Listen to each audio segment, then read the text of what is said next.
American people about the pandemic.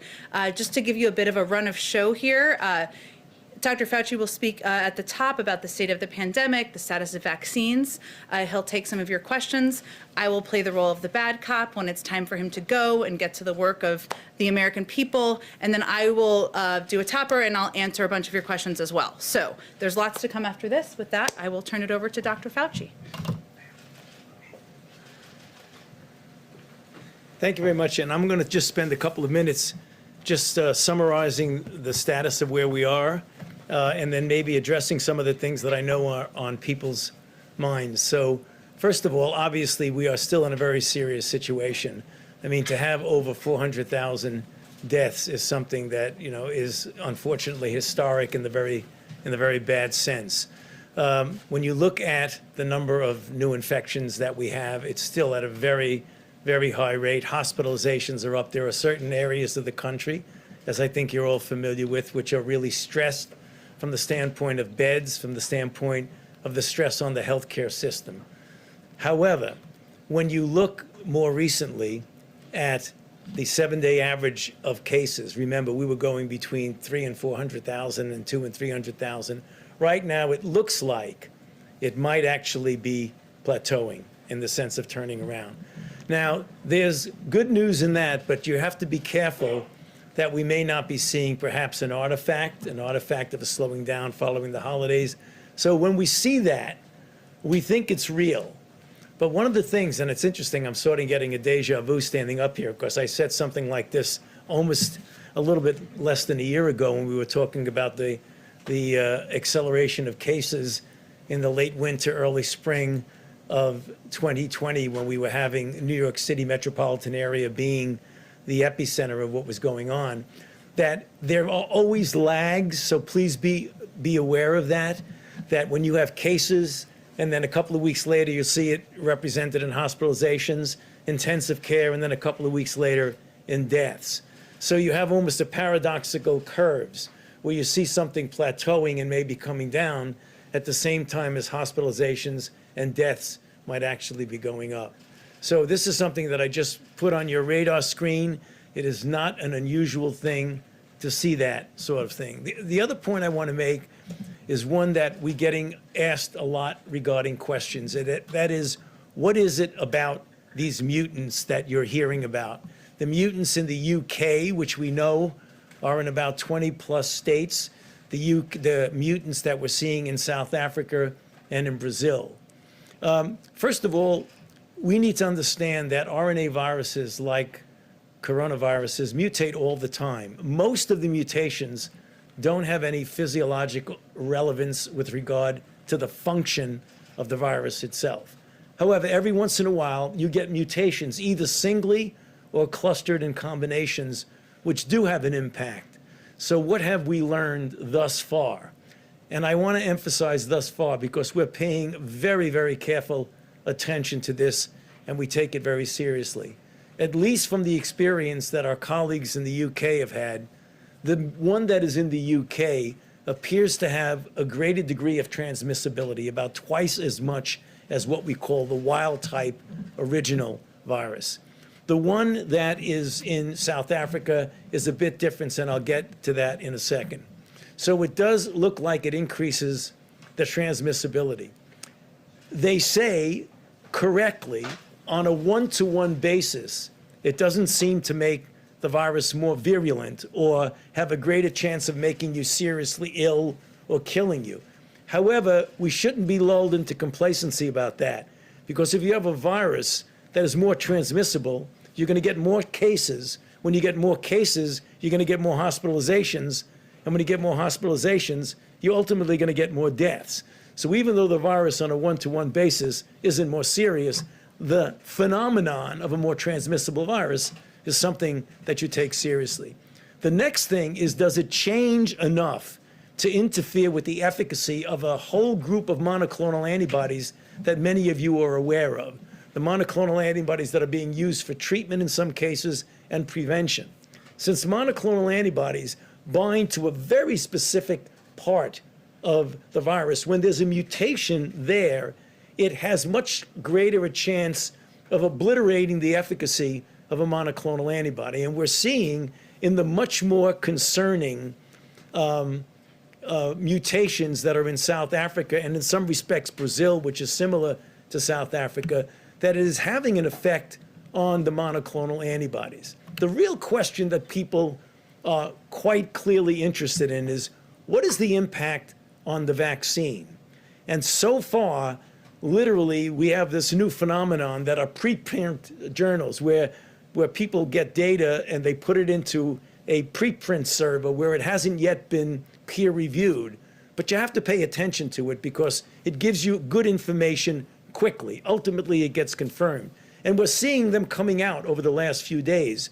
And what they're saying is that what we likely will be seeing is a diminution, more South Africa than UK. UK is that diminution in what would be the efficacy of the vaccine-induced antibodies. Now, that does not mean that the vaccines will not be effective. And let me explain why. There's a thing called a cushion effect. So if you have a vaccine like the Moderna and the Pfizer vaccine that can suppress the virus at a dilution, let's say, of 1 to 1,000, and the mutant influences it by bringing it down to maybe 1 to 800 or something like that, you're still well above the line of not being effective. So there's that cushion that even though it's diminished somewhat, it still is effective. That's what we're seeing, both certainly with the UK, which is very minimal effect. We're following very carefully the one in South Africa, which is a little bit more concerning, but nonetheless not something that we don't think that we can handle. What is the message? Because someone could say, now wait a minute, if you have the possibility that the vaccines are diminishing in their impact, why are we vaccinating people? No. It is all the more reason why we should be vaccinating as many people as you possibly can. Because as long as the virus is out there replicating, viruses don't mutate unless they replicate. And if you can suppress that by a very good vaccine campaign, then you could actually avoid this deleterious effect that you might get from the mutations.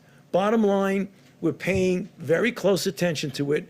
There are alternative plans. If we ever have to modify the vaccine, that is not something that is a very onerous thing. We can do that given the platforms we have.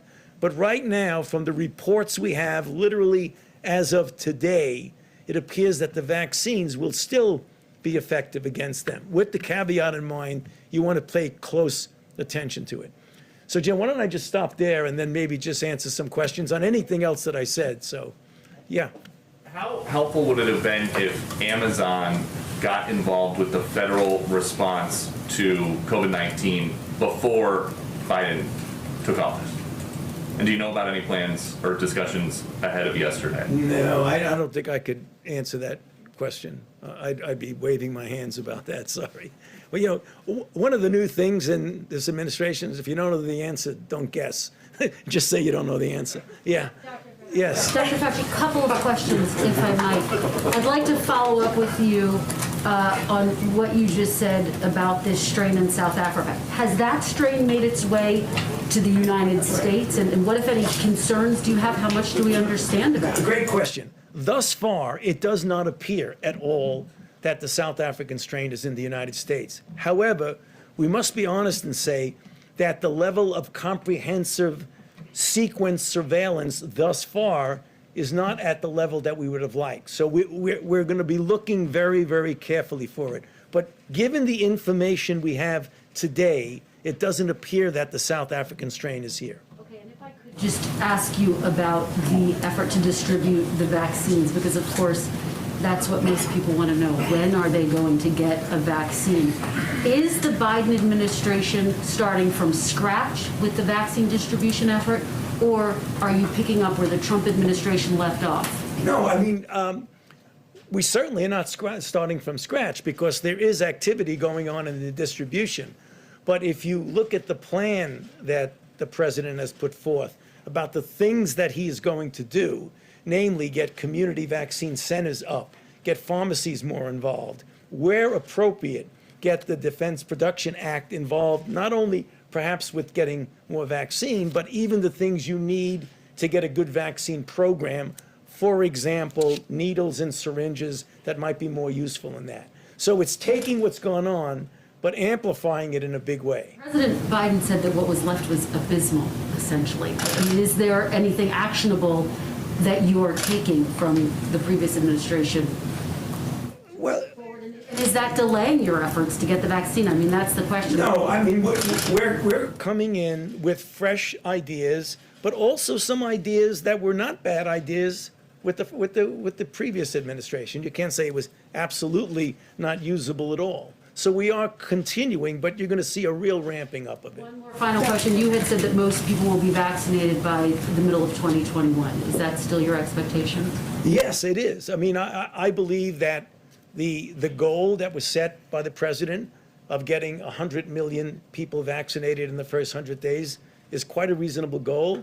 And when you get to the point, and one of the things that I think is something we need to pay attention to, and I, quite frankly, have been spending a considerable amount of my own time, is outreaching, particularly to minority communities, to make sure that you get them to be vaccinated and you explain why it's so important for themselves, their family, and their community. If we get 70 to 85% of the country vaccinated, let's say by the end of the summer, middle of the summer, I believe by the time we get to the fall, we will be approaching a degree of normality. It's not going to be perfectly normal, but one that I think will take a lot of pressure off the American public. Dr. Fauci, you're one of the few holdovers from the previous administration to this current one. What has been your experience with this new team? And in your view, what would have been different in terms of the trajectory of this outbreak from the start had a team like this been in place at the beginning? Well, I can tell you my impression of what's going on right now. The team, I don't know if I can extrapolate other things, but one of the things that was very clear as recently as about 15 minutes ago when I was with the president is that one of the things that we're going to do is to be completely transparent, open, and honest. If things go wrong, not point fingers, but to correct them and to make everything we do be based on science and evidence. I mean, that was literally a conversation I had 15 minutes ago with the president. And he has said that multiple times. That you, looking back on your comments over the last 10 or 12 months, would like to now, with that sort of license, to amend or clarify? No, I mean, I always said everything on the base. That's why I got in trouble sometimes. Right. Yeah. Yes. You mentioned pharmacies. The new CDC director said today that the goal of getting vaccinations into pharmacies by the end of next month isn't realistic, as had been previously suggested. When will most Americans be able to get a vaccination in their neighborhood pharmacy? Well, I didn't hear that comment. Are you talking about Dr. Walensky's comment? I didn't hear that comment, so I don't really want to comment on the comment. But what she may be saying is that for many people in this country who don't have access to a pharmacy, they may not be able to utilize getting things in the pharmacy. I'm not sure. I want to be careful because I'm not sure that's what she said. We just had a conversation about how we're going to get vaccines to people who are in pharmacy desert areas where they don't have easy access to a pharmacy. And that's something we're working on and taking very seriously. But just to be clear, if you are in an area where you do have access to a CVS or a Walgreens, Right. when will you be able to get access to this vaccine like you would a flu vaccine? You know, in the spirit of not guessing, I really am not quite sure when that will be, but we can get back to you on that. And just on the broader timeline, you mentioned the fall. We just heard the president say, the brutal truth is that it is going to be several more months. Just to be clear, you're saying by the fall, the majority of Americans you think will be vaccinated? No, I didn't say that. I said if we get the majority of Americans, 70 to 85% vaccinated by then, we could have a degree of herd immunity that would get us back to normal. The concern I have, and something we're working on, is getting people who have vaccine hesitancy who don't want to get vaccinated, because many people are skeptical about that. So we really need to do a lot of good outreach for that.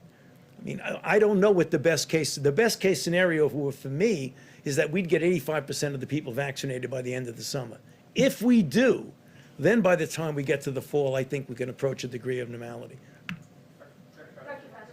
On the mutations that you were talking about, a question about how exactly they increase transmissibility. Does it take less exposure time to get it? Or does No, what it is that you can do in vitro in a test tube setting, binding an affinity to the receptors, which you have in your nose, in your lung, and your GI tract. The receptor for the virus is called an ACE2 receptor, and the facility or affinity with which a virus binds to that means that it very likely will have a better efficiency of infection and replicate more in the nasopharynx. So that's how you make that determination in the test tube. Then you look epidemiologically and you see a spike going up in the sense of number of cases, and they sort of match each other.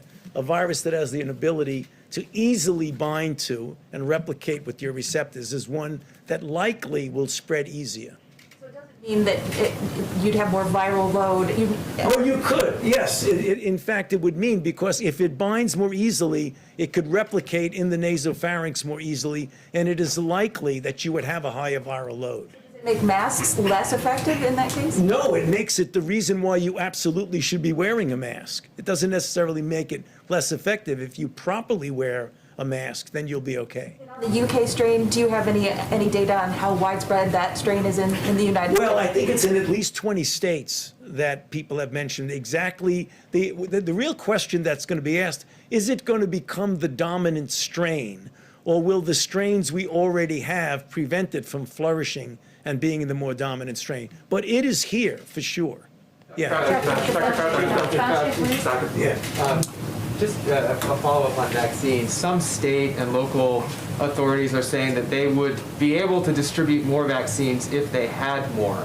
Is the Biden administration now trying to increase production by Moderna and Pfizer in the next 6 weeks? Yeah, as well as to utilize what we hope will be another player in the field, the J&J, Janssen, as well as other of the companies. But also, as the president has said in his plan, to do whatever he can to expand the availability of vaccines, whatever that is. I mean, he said that he's going to just use every possibility, including the Defense Production Act. Can you explain the discrepancy between what some states are saying about needing more vaccines and the CDC saying that a lot of vaccine is still remaining on people's or on their shelves? Yeah, you know, I think that is something that we need to really take a close look at, because that is sort of an inconsistent discrepancy. And one of the things we want to do is to find out why that's the case. And if it is the case, particularly the thing that would be most disturbing, if there's vaccine laying around and people are not using it when others would need it. But I don't know the answer to that question, but we need to look into it. Dr. Fauci, you've joked a couple times today already about the difference that you feel in being kind of the spokesperson for this issue in this administration versus the previous one. Can you talk a little bit about how much different do you feel, less constrained? What is the, I mean, you for so many times you stood up behind a podium with Donald Trump standing behind you. That was a different feeling, I'm sure, than it is today. Can you talk a little bit about how you feel kind of released from what you had been doing for the last year? Yeah, but you said I was joking about it. I was very serious about it. I wasn't joking. No, actually, I mean, obviously, I don't want to be going back, over history, but it was very clear that there were things that were said, be it regarding things like hydroxychloroquine and other things like that, that really was uncomfortable because they were not based on scientific fact. I can tell you, I take no pleasure at all in being in a situation of contradicting the president. So it was really something that you didn't feel that you could actually say something and there wouldn't be any repercussions about it. The idea that you can get up here and talk about what you know, what the evidence, what the science is, and know that's it. Let the science speak. It is somewhat of a liberating feeling. Basically vanished for a few months there for a while. You feel like you're back now? I think so. Well, Okay. that's Mike Shear. You don't want to take questions from him. Thank you, Dr. Fauci, so much for joining us. We really appreciate it, and we'll have him back again. So Thank you. Well, thank you, everyone. As I promised, we'll have a full briefing from here. So, as you know, just a few moments ago, the president also released a national COVID-19 strategy and signed 10 executive orders and other directives to move quickly to contain the crisis. Underpinning everything the president signed today and everything we do every day will be equity. Some highlights of those actions include an executive order to fill supply shortfalls for vaccinations, testing, and PPE. The president directed agencies to exercise all appropriate authorities, including the Defense Production Act, to accelerate manufacturing and delivering of supplies such as N95, masks, gowns, gloves, PCR swabs, test reagents, and necessary equipment and material for the vaccine. The president also signed a presidential memorandum to increase federal reimbursement to states and tribes for the cost of National Guard personnel, emergency supplies, and the personnel and equipment needed to create vaccination centers. An executive order that established a COVID-19 pandemic testing board to bring the full force of the federal government's expertise to expanding testing supply and increasing access to testing. An executive order to bolster access to COVID-19 treatments and clinical care, establishing a comprehensive and coordinated preclinical drug discovery and development program to allow therapeutics to be evaluated and developed in response to pandemic threats. Sorry, I had to clear my throat. There's a lot here. He also issued an executive order directing the Departments of Education and Health and Human Services to provide guidance on safe reopening and operating for schools, childcare providers, and institutions of higher education. An executive order on the Occupational Safety and Health Administration to immediately release clear guidance for employers to help keep workers safe from COVID-19 exposure. An executive order to require mask wearing in airports or certain modes of public transportation, including many trains, airplanes, maritime vessels, and intercity buses. And an executive order establishing a COVID-19 health equity task force, something we had previously announced, but making it official today, to provide specific recommendations to the president for allocating resources and funding in communities with inequities in COVID-19 outcomes by race, ethnicity, geography, disability, and other considerations. These steps, of course, build on the actions we announced yesterday. I had an additional update. Some of you may have seen this come out through late last night, but I wanted to share with you that as a result of one of the executive orders President Biden signed yesterday, the acting Homeland Security Secretary issued a memorandum to review and reset immigration enforcement priorities. For 100 days, beginning tomorrow, the Department of Homeland Security will pause removals for certain individuals. This pause will allow the administration to review and reset enforcement policies and ensure that resources are dedicated to the most pressing challenges and that we have a fair and effective enforcement system rooted in responsibly managing the border and protecting our national security and public safety. I had one other item I just wanted to flag for you about something the First Lady is up to. Let me see if I can find that, or I will circle back to it a little bit later. With that, I'm happy to take your questions. Zeke, why don't you kick us off? Thanks, Jen. There was some reporting earlier today about the president's commitment to extending New START. Can you talk about what the president's directive on that front has been? Additionally, can you confirm that the president requested reports from the new DNI for an assessment on potential foreign interference in the 2020 election, and then also the Solar Winds Act? I can confirm that the United States intends to seek a 5-year extension of New START as the treaty permits. The president has long been clear that the New START treaty is in the national security interests of the United States. And this extension makes even more sense when the relationship with Russia is adversarial, as it is at this time. New START is the only remaining treaty constraining Russian nuclear forces and is an anchor of strategic stability between our two countries. And to the other part of your question, even as we work with Russia to advance U.S. interests, so too we work to hold Russia to account for its reckless and adversarial actions. And to this end, the president is also issuing a tasking to the intelligence community for its full assessment of the SolarWinds cyber breach, Russian interference in the 2020 election, its use of chemical weapons against opposition leader Alexei Navalny, and the alleged bounties on U.S. soldiers in Afghanistan. So that's hopefully answered all of it. That was a mouthful. And just changing gears for a quick second to COVID and the negotiations with Capitol Hill, how long is the president willing to pursue bipartisanship? Democrats are already talking about a reconciliation process. Is there given the critical need for some sort of aid here that the president's talking about, is there a deadline at which he's giving Republicans, is it February 1st? Is it President's weekend by which he'll say, no, we're going to do this by reconciliation instead?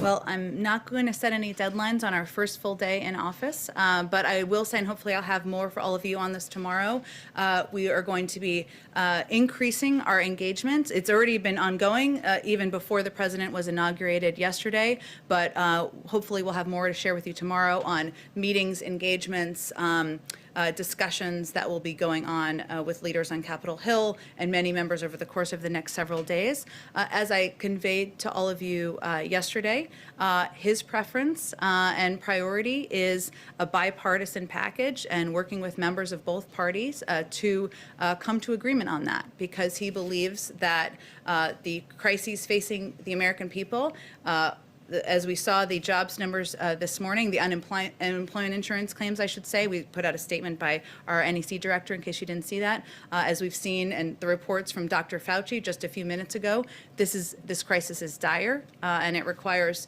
immediate action. And we hope and expect members of both parties to work together to do that.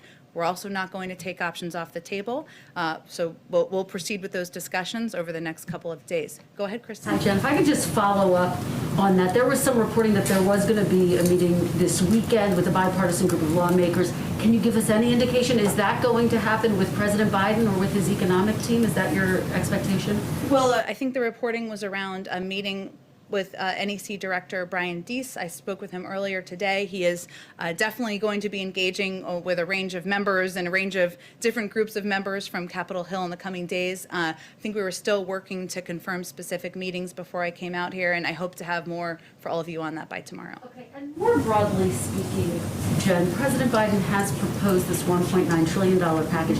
You already have some Republicans who say, we just passed a stimulus plan. They're not going to get on board with this. Mitt Romney among them, who says we just passed a program with over $900 billion, and some people say the price tag is just way too big.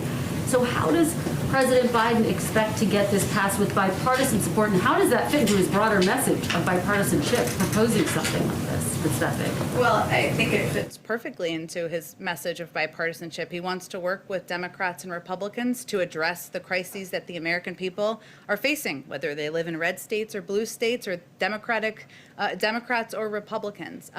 The package was designed based on recommendations from health experts, from economists. It's been applauded by everyone from Senator Bernie Sanders to the Chamber of Commerce.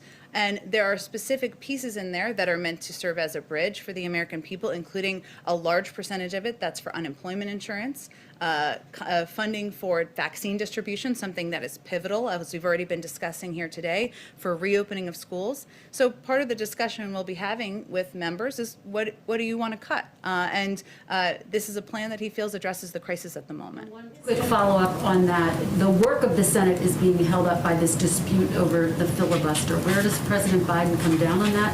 Does he think that there should not be a filibuster so that the Senate could move forward with its work? Well, the president-elect spoke just yesterday, as you all saw, about the spirit of working together and bipartisanship to confront the four crises facing us. You've already seen him work with Republicans and Democrats and work toward a bipartisan approach to passing packages that will address the crises we're facing, and that certainly is his priority and his preference. So that's what he'll continue to work on day 2 of the administration. Go ahead, Mike Scheer. Okay, see, you can call it. I just gave you a hard time. Go ahead. That's fine. So I want to push you a little bit more on that question. Like if there's this call for unity that the president made in his speech yesterday, but there has so far been almost no fig leaf even to the Republican Party. You don't have a Republican cabinet member like President Obama and I think President Clinton had.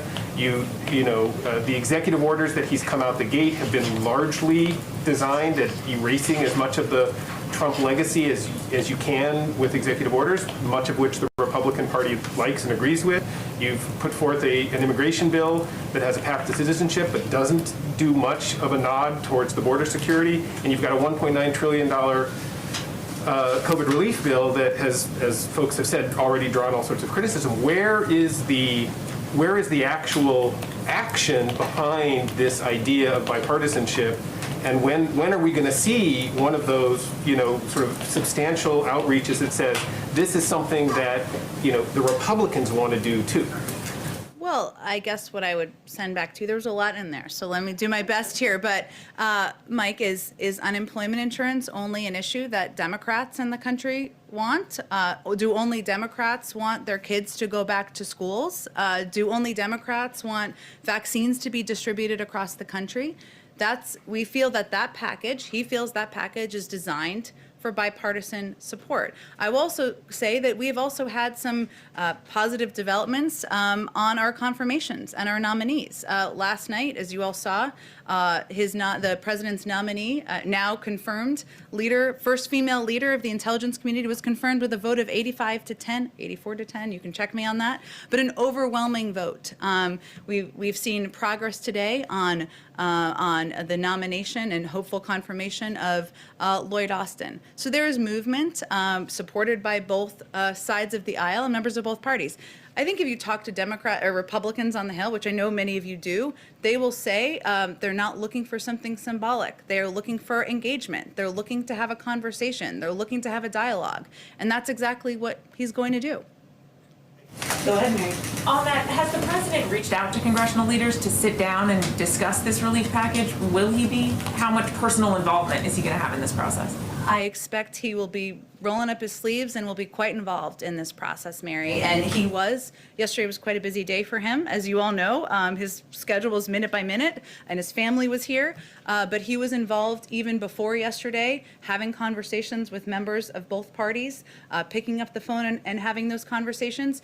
He saw, of course, members of both parties. He invited leaders from both parties to join him at church. Obviously, that wasn't really a discussion about specifics of the bill, but he did have an opportunity to talk about his agenda and working together on his agenda moving forward. But I think you will see him quite involved in the days ahead, but you will also see the vice president quite involved. You will also see policy leaders like Brian Deese and others in the administration quite involved and having conversations with both Democrats and Republicans. But no plans right now to sit down with them. Well, I think we will have more to share with you soon in terms of engagement of many of our senior officials with members of both parties. And on the Defense Production Act, just to be clear, has the administration actually invoked the Defense Production Act? And if so, can you spell out what changes we may see because of this? Which companies are being asked to make what? Well, let me give you a very specific example that helped really make it clear for me. One area is to acquire more low dead volume syringes. And what that does is these specialized syringes allow pharmacists and vaccinators to extract an extra dose of the Pfizer vial, so making more doses available, of course. It also prioritizes the Defense Production Act raw materials that are used to produce the vaccine, so reducing bottlenecks. And it enables manufacturers, us to empower and invoke, I guess, an action from manufacturers to make sure we have the materials we need to get the vaccines out the door and in the arms of Americans. In terms of, obviously, he signed it this afternoon. I'll have to just circle back with you on what it means, if it's officially invoked in this moment or if it takes some time, and we can circle back with you after the briefing. Go ahead, Jen. On stimulus, is the White House drafting a legislative bill? You mean in terms of the what he announced last Thursday? Well, he announced what his specific ideas will be and what his vision is. But right now we're having discussions with members of both parties, as we have for the last week, about what that will look like.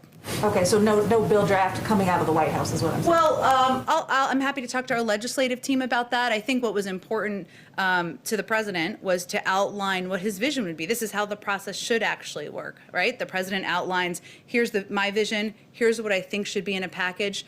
Let's have discussions, let's have engagements with both parties, and let's see what comes out of the sausage making at the other side. Go ahead, Anita. I'll come back to you. I'm sorry, I keep missing, but. Just following up on what Kristen asked, I don't think I heard an answer about whether the president supports keeping the filibuster, or where he sits on that. Has he talked to Senator Schumer about that? I mean, he served there a long time. What are his thoughts on that? I think what I was conveying to Kristen is that the president has been clear. He wants to work with members of both parties and find bipartisan paths forward. And I don't have any more conversations to read out for you at this point in time. Specifically answer that, unless I'm not understanding your answer. I don't think I have more to add to my answer. And then just on the impeachment trial, I know that there was some talk about sort of the Senate doing both things at the same time, two things at once. There's some reporting this afternoon that Republicans are pushing to have the impeachment trial start in February. Where do you all stand still now on that? Are you still looking for that, both paths to happen at the same time? Would it be preferable to do that first, or are you okay with later, as some Republicans are talking about? Well, Anita, I think we have been pretty consistent that we believe the timing and the mechanisms for the Congress and the Senate moving forward and holding the former president accountable, we'll leave that to them. And what our biggest priority and focus is ensuring that it doesn't delay the Senate, Congress moving forward in consideration and discussion around the COVID relief package that the president proposed last week. Go ahead. Thank you, Jen. Is the print cooler, I have a question for myself and then a question for someone who cannot be here because of the social distancing policies. My question is this, and it's about unity again.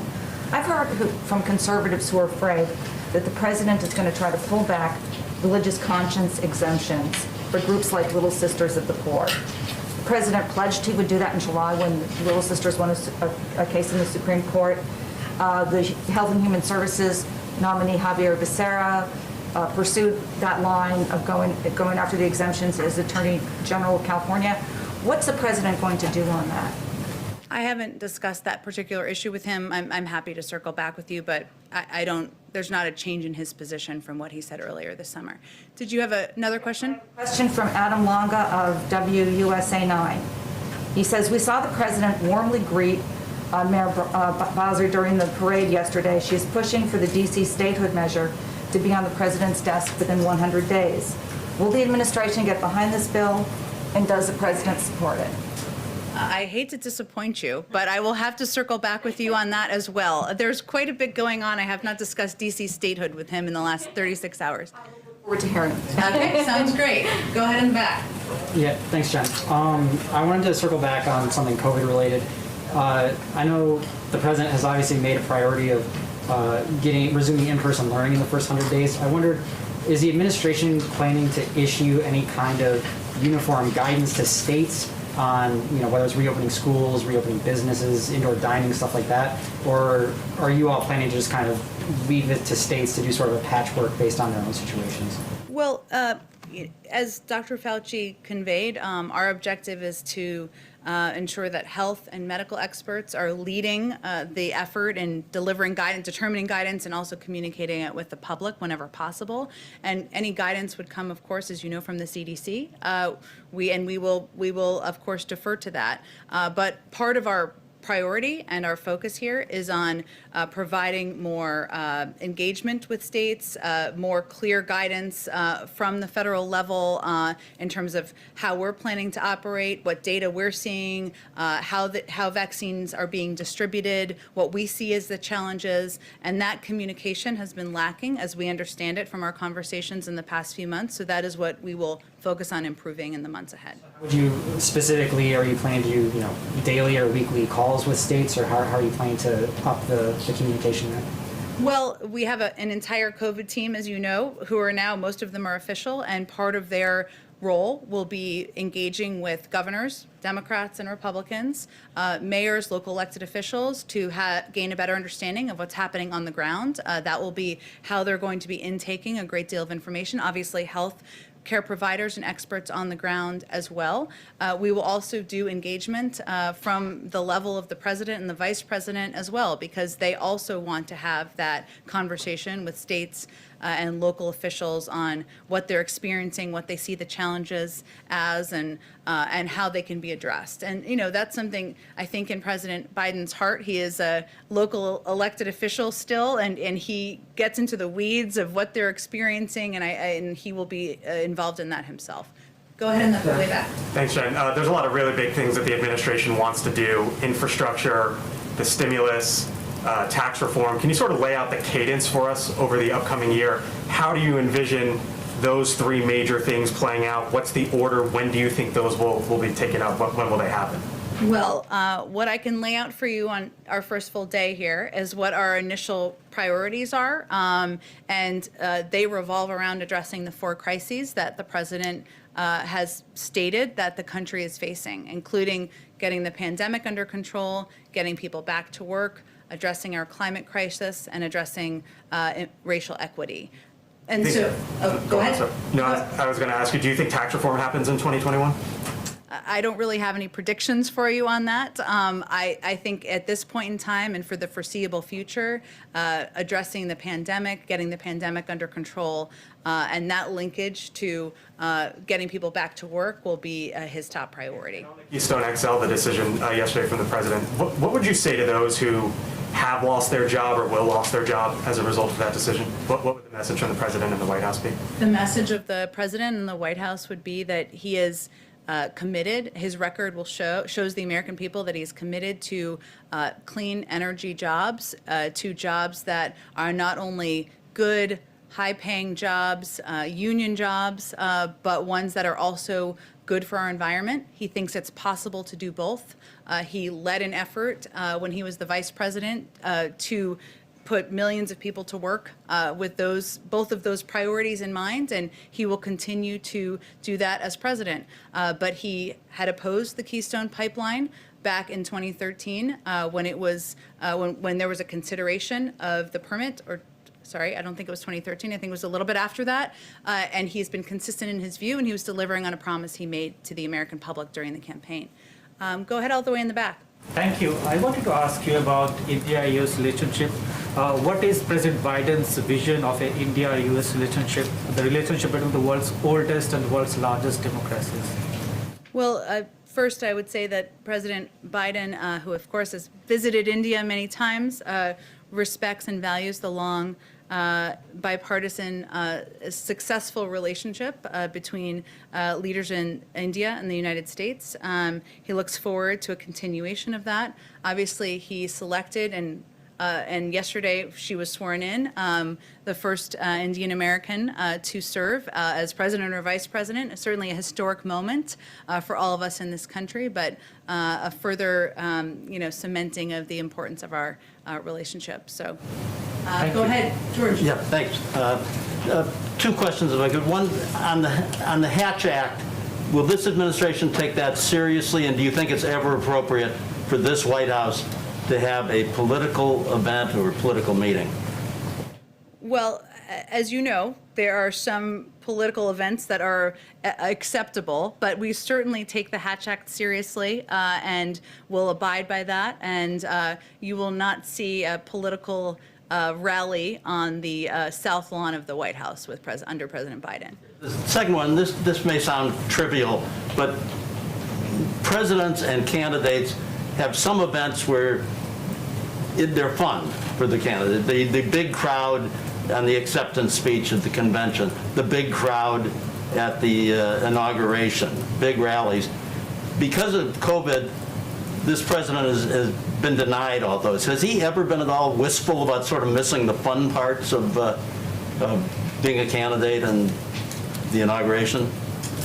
Not in front of me, George. I will say that even yesterday, or of the last couple of days, he tried to find a moment of joy with his family and with his grandchildren, who bring him a great deal of joy, and a recognition of of course, the great responsibility he has on his shoulders, but a moment in history that he was playing a very important part of. So I would say he's been in public office, as you all know, for decades, and he's had many joyful moments, but this moment, serving as president, coming in at a crisis where thousands of people are dying from a pandemic every day, millions of people are out of work, is not really a time for daily joy as the leader of the free world, and he's focused on doing his job to get the work done for the American people. Go ahead. Why weren't